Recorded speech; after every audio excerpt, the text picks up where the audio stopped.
together that story of exactly where those potential tornadoes hit. So this is going to be important information. And if you are going to send that in, of course, again, let us know exactly where that location was. Hey, this is 5 miles northeast of Jawajak, let's say. And that helps us out than just saying, hey, here's this video. I have no idea where that video is. So again, location is key. The more details that you can provide, the better.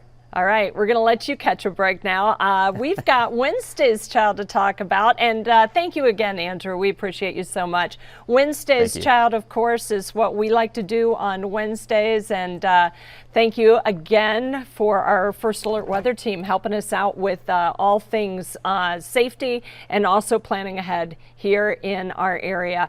Wednesday's Child, I want to talk about some of these kids that we have featured. First of all, we've got Daniel coming up this week. He is a sweetheart.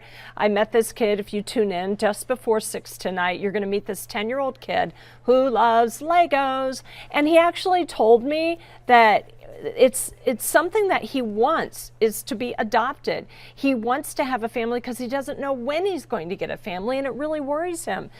You know, you think about what your kids are worried about, and it could be anything from a test in school or maybe bullies at school. This kid is not only worried about the normal things that kids worry about, he's worried about whether or not he is ever going to get a family. That's what he told me.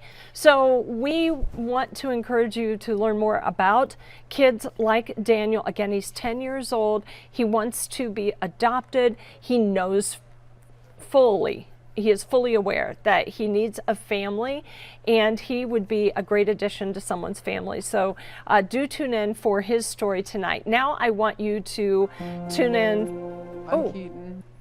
We've got this story to share. I'm in 10th grade. I'm a huge history fan. I love Greek and Egyptian mythologies, but I love to read. I'm thinking of an auto mechanic, but I'm also thinking of a history teacher. So I'm big on the Bible, and I'm a Christian. I try to go to church as much as I can, and I quite enjoy it. I would love to go to Tokyo. I'm a big animal lover. I lived on a dairy farm my aunt and uncle owned, and I worked with the animals quite a bit. I mean, I was pretty much in charge of the calves. I love to spend time with family. I think that's really important. When I was growing up, I always went with my uncle and grandpa to hunt for deer and go catfishing. We always catfished at night. I wouldn't mind having siblings. I don't really have a preference on parents. It's just somebody to be there to watch over me or take care of me.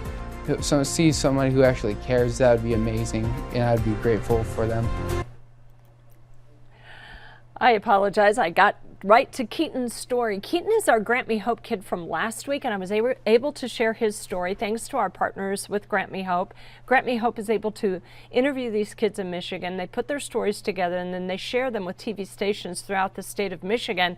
But because we cover Michigan news, we are able to share those stories as well. So our thanks again to Grant Me Hope. You heard Keaton talk about it. He is a teenager who is in need of adoption, and he is very faith-filled. His faith is very important to him. He actually likes reading the Bible, and he looks forward to going to church with his new family. So keep that in mind. Keaton dressed up for his interview. Did you notice that? Suit and tie. I like it. Keaton is a very polite and courteous young man, and he would make a great addition to someone's family. A lot of these older teens, they are fully aware that they are going to be looking for jobs, maybe joining the military, going to college. They're within 2 or 3 years of moving out, but it's those critical years that really help a child either succeed or fail. And we know that having a family can make all the difference. Maybe it's someone who's just helping them learn how to get a driver's license. Maybe it's somebody who helps them have an address of where they can get their college application sent to. Someone who can speak up for them for services that they may need in education in high school. these are the little things that parents step in and fill that gap. And these kids just maybe need that little extra help. We know that there are services available for a lot of these kids that can continue long after adoption.